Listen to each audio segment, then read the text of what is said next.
como o fenômeno Bolsonaro precisa ser enfrentado. Com o novo atentado contra Bolsonaro, começou a se fortalecer na esquerda o medo da escalada da candidatura Bolsonaro e, junto com isso, em cima dos ataques que a direita impõe contra o PT, a candidatura Lula, o medo de que o Bolsonaro ganhe e venha aplicar toda uma série de ataques mais duros contra os trabalhadores, o que obviamente vai acontecer. O problema é que a esquerda, no geral, coloca a questão dentro do campo eleitoral. Então, para enfrentar o Bolsonaro, seria necessário, e aí temos várias versões da mesma coisa, apoiar o Lula ou ninguém. Certos setores do PT falam isso. Apoiar o Haddad. E tem outros, ainda mais direitistas, que falam temos que apoiar o Ciro Gomes. Agora, o problema é que essa política, em primeiro lugar, é uma política só eleitoral. E a solução do problema não pode ser eleitoral, porque o problema todo está sendo levado, e é levado pelo imperialismo, para o campo extra-eleitoral e extra-parlamentar. O próprio Haddad aparece claramente como o candidato do PT que a Globo quer ter, a Globo e a direita e o imperialismo, participando desse circo para validar o novo governo mais duro que surgir aí, dentro de uma disputa que de normal não tem absolutamente nada. Isso aí é um circo. Essa função do Haddad fica muito claro na entrevista que ele deu para a Globo News, onde tinha todo o exército, a cúpula do exército de jornalistas da Rede Globo, atacando o Haddad, mas atacando com um certo cuidado. Dá um pé para ele apoiar certas teses direitistas, pro-imperialistas, como ele basicamente validou tudo o que eles queriam, menos, obviamente ele não podia validar a política de privatização total, porque seria a implosão da candidatura dele, quem queria apoiar isso, né? Mas ele reconheceu o problema da corrupção, os problemas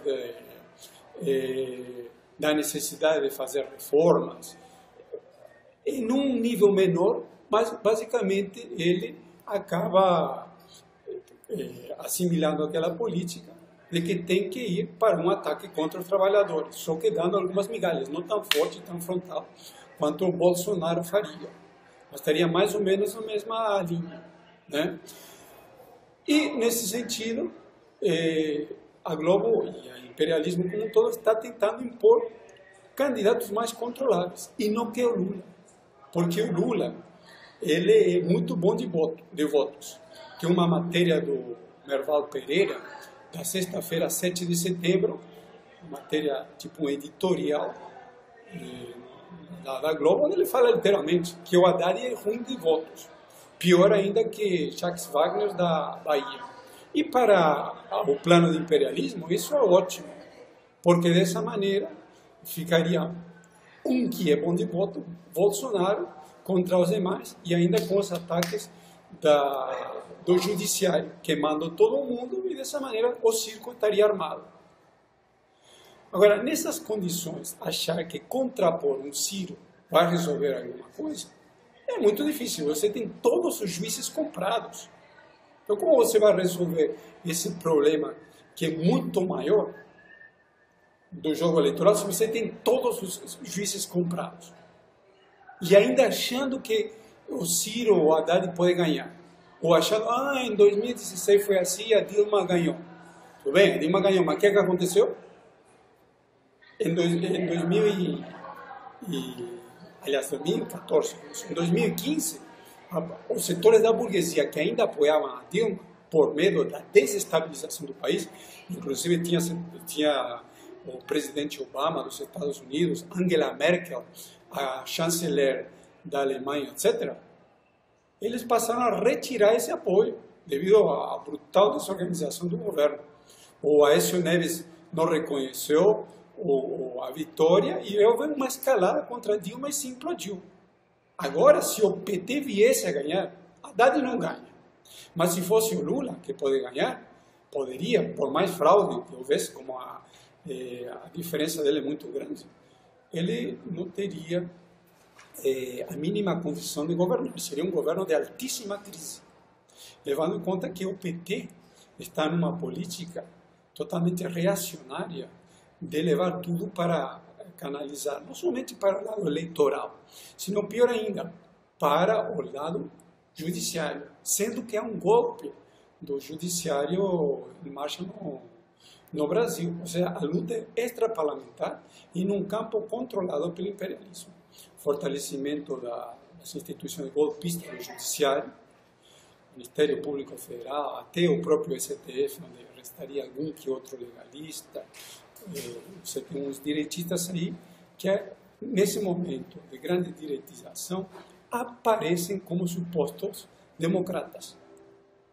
Como o próprio Gilmar Mendes, que ele é um militante do PSDB. E ainda existem na agulha grandes implosões para a candidatura do PT, como, por exemplo, a delação do Palocci, que está em andamento. Isso pode implodir qualquer candidatura do PT. O judiciário, ele atua como um partido político, de fato, junto, alinhado com a Rede Globo, com o imperialismo. Ele muda a lei, interpreta a Constituição, às vezes simplesmente é aplicada. A questão, por exemplo, da prisão do Lula, totalmente ilegal, porque não transitou em julgado, ainda está na segunda instância, e ele, portanto, ele não pode ser candidato, mas deveria, de acordo com a Constituição. Se fosse aplicar isso ao direito civil, ao tributário, etc., você deveria mandar em cana meio Brasil. Acontece que essa lei da ficha limpa foi aprovada pelo próprio Lula em 2010, em cima da pressão dos setores mais direitistas do PT. E em 2013 foi aprovada a lei das organizações criminosas por Dilma, em cima da pressão das mobilizações de 2013, que contém dentro dela a lei das delações premiadas. Então, basta agora você ser acusado, mesmo que isso seja mentira, que você vai poder ir em cana. Então, essas mesmas leis que o PT aplicou, agora estão sendo aplicadas contra ele. Ou seja, o golpe é uma série de engrenagens em desenvolvimento, da qual o PT e a esquerda participou e continua participando agora. Como, por exemplo, não mobilizando os trabalhadores, colocando todo o problema para uma disputa jurídica, pela via eleitoral, não denunciando o golpe de Estado, não denunciando o crescimento do bonapartismo, não denunciando que se encontra em marcha um grande golpe contra os trabalhadores, do qual eles fazem parte, não usando as eleições simplesmente para denunciar o golpe. E eles tentam usar as eleições como se fosse as mais democráticas do mundo, como se estivéssemos na Suíça de 1900. E por que acontece isso tão esdrúxulo? Simples, porque o PT é um partido cheio de contradições internas. Um está querendo comer o fígado do outro. Então, por exemplo, o grupo Mensagem ao Partido, que são os mais direitistas, tem elementos como Eduardo Cardoso, até o Tasso Genro, o próprio Haddad participava desse grupo, agora fez uma mudança formal para serviço do Lula, para o grupo do Lula, o CNP, a antiga articulação, só mudou de nome.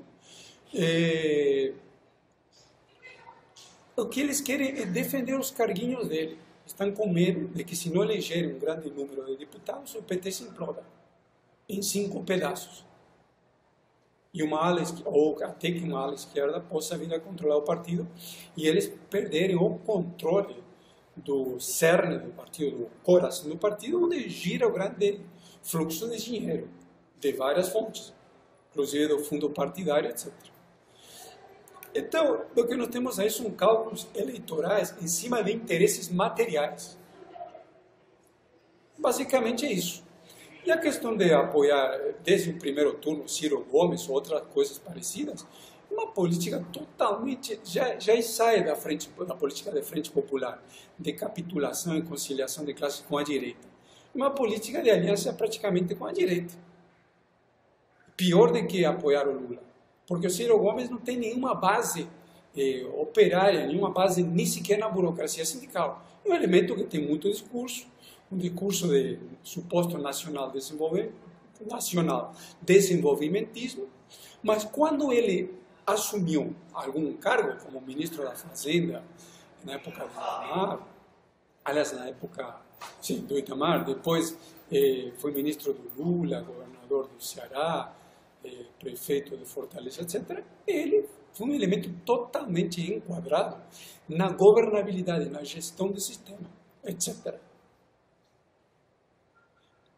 E qual seria o sentido de apoiar um elemento desses dentro de uma engrenagem, em um jogo totalmente comprado, os juízes totalmente comprados para imperialismo, um teatro para poder validar o Bolsonaro ou alguém parecido dentro de uma mudança do regime muito mais forte e quem vier a controlar o governo, porque o governo não é Estado, o coração do Estado não é controlado por quem ganha a eleição, sino que você tem o chamado Deep State aí, o Estado profundo, polícia daqui, polícia lá federal, Ministério Público, polícias militares através das cúpulas, o poder judiciário, o poder do capital, eles vão botar uma enorme pressão contra quem ganhar para aplicar o que eles querem, que é a política de aperto aos trabalhadores